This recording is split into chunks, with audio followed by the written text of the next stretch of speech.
Jean Charest is running for the leadership of the Conservative Party of Canada. Let's check in on his campaign, how that's doing, and a whole lot more. We welcome Jean Charest back onto the program. Mr. Charest, welcome back. Thank you very much, Elias. I just upgraded you again to Mr. Charest. We went to Jean level on previous shows when you weren't running, yes. Because we're buddy-buddy, and now I feel like I got to go back to the Mr. Charest. Anywho, I digress. It's whatever you want, whatever you're comfortable with. You started your run for the leadership of the Conservative Party 2 months ago, March 10th to be precise. So 2 months in, how's it going? Going well. There's a logic to this race, Elias, and I get a sense the media have difficulty reading it, and to describe it very rapidly, it's members who will vote, and you have to be a signed-up member in good standing by the 3rd of June. So we're saying to everyone who wants to support my campaign to go to jeancharest.ca and get a membership. And then after the 3rd of June, Elias, we will pivot, and we're going to try to convince as many people to vote for me as possible. And then we got to get them to vote. It's a mail-in ballot and a preferential ballot. So when you vote, you choose your first choice, second, and third. And if there's no majority on the first ballot, well, then the last one falls off, and the second ballot support will flow towards the other candidates. And in the last races, Elias, the front runner lost, because they top out at the first ballot, and then it flows in the direction of the strongest. The other thing about this race, and just to add another layer, is that it's 100 points per riding. So even if there's 10,000 members in a riding in Alberta, it's still worth exactly the same thing as 100 members in a riding in the Maritimes.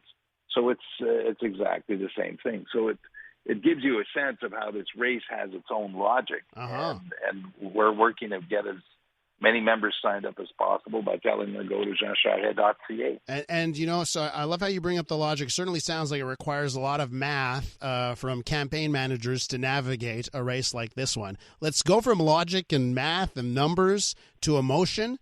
We certainly saw it on display at the debate last week, and enthusiasm. So let's get to that side of things. How is that going? Enthusiasm and emotion on this campaign, and where do you see that playing out? It's a campaign that is watched by a lot of Canadians because they have an intuition that whoever we choose as the Conservative leader will be consequential for the future of the country. And there's sort of a choice here of either going down the route of American-style politics, the polarization and the slogans and opposing one group to the other, or being Canadian, which is what I stand for. And the Conservative Party, the other thing out there, Elias, is that there's a lot of political orphans in the country right now. Some of them are liberals who see Mr. Trudeau out there, way out there on the left. And some of them are conservative, some of them are nonpartisan. And what they're looking for is a political party and leadership that is fiscally conservative, who's going to balance the books, and on social issues is going to have a well-balanced approach. And there is a boulevard out there, Elias, of people who want that throughout the country. And so now they turn to the Conservatives and they ask us, are you guys going to be the national alternative? Are you going to be able to unite the country by uniting yourselves? Are you going to bridge East and West, Alberta and Quebec? Can you make that happen? And it's our job to answer that and to be at that and to offer that vision. And that's what I'm running on. And let me be, very, very honest here. As you say that, I'm raising up my hand because I count myself in that group of people that feels the left has gone too left in this country.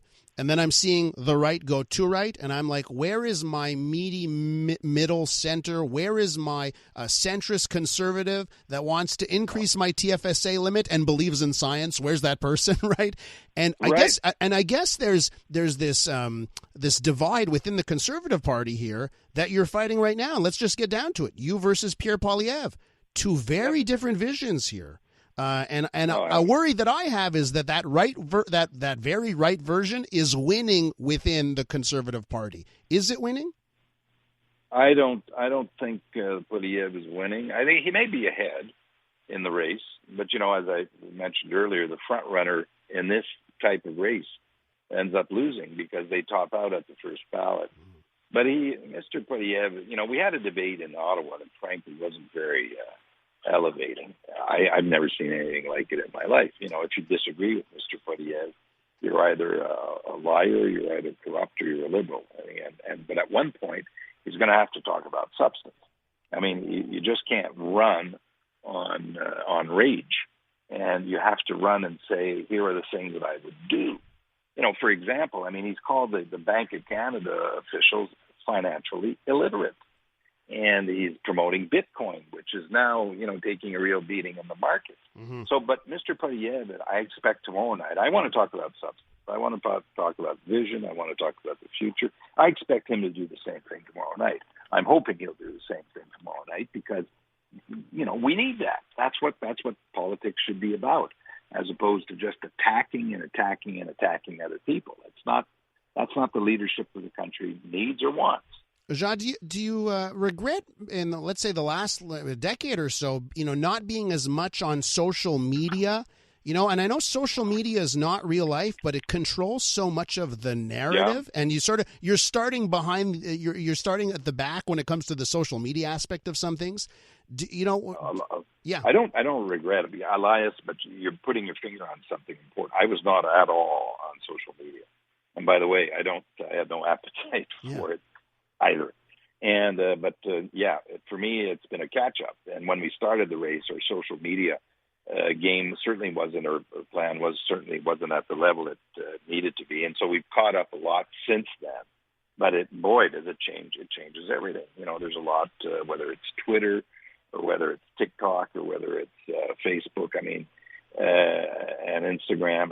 There's that you have to be on social media. You can't. I don't think you can win with social media, but it's very much a silo and an echo chamber. People who talk to themselves a lot, but you have to be there. You have no choice but to be on social media if you want to be in politics today. The attacks are going to come, and you're going to get at that next debate, somebody's going to say Jean Charest from the Liberal Party of Quebec, and they'll use that word liberal here. You'll hear that, I know it's coming, right? What do you think is because sometimes like nuance, which is like, hey guys, by the way, there was no Conservative Party of Quebec when I was premier. We were the right party, by the way. But nuance like that doesn't work sometimes, it feels like, in the Conservative Party of Canada now. So what's your strategy on that?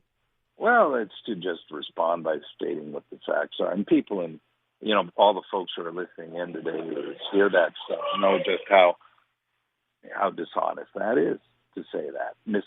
Deliberately misleading people. We know what the story is and why I went to lead the Liberal Party of Quebec as a coalition of federalists to push back on the referendum that Lucien Bouchard wanted to do. And then to go out and say, well, you're a liberal. And come on.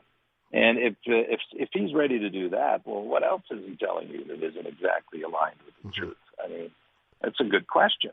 And, we had, for example, the debate last week on abortion or questions on that because of the decision in the United States that concerns Roe versus Wade.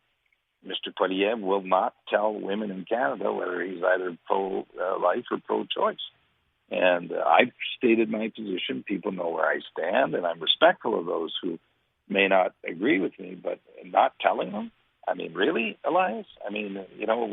What are the women of Canada supposed to think about it? And it has never helped a Conservative Party leader in the federal election if you don't have a decisive viewpoint on that. I want to ask you one policy question to wrap up here. And for the listeners here who are struggling with inflation, that are having trouble making ends meet, what is your message to them, and why is your campaign, your leadership, the right one for the Conservative Party on matters of the economy and dealing with those kitchen table issues?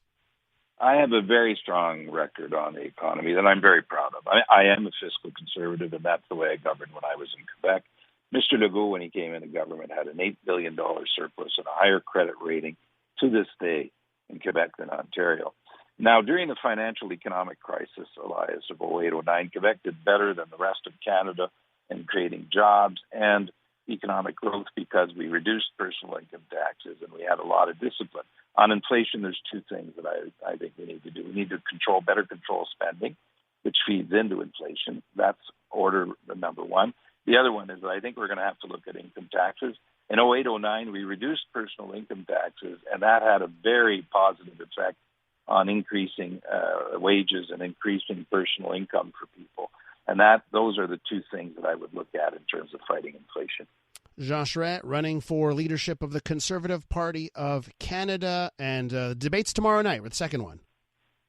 Tomorrow night, so tune in. We'll see what it gives. And hopefully Mr. Poilievre, and this time will choose, as I tried to do the last time, to talk about policy and talk about the country as opposed to attacking. So please, I mean, and if you believe in my candidacy, jeancharest.ca, where to go, get a membership. That's the website, all right. Okay, take care, Mr. Charest. That's Jean Charest, running for leadership of the Conservatives.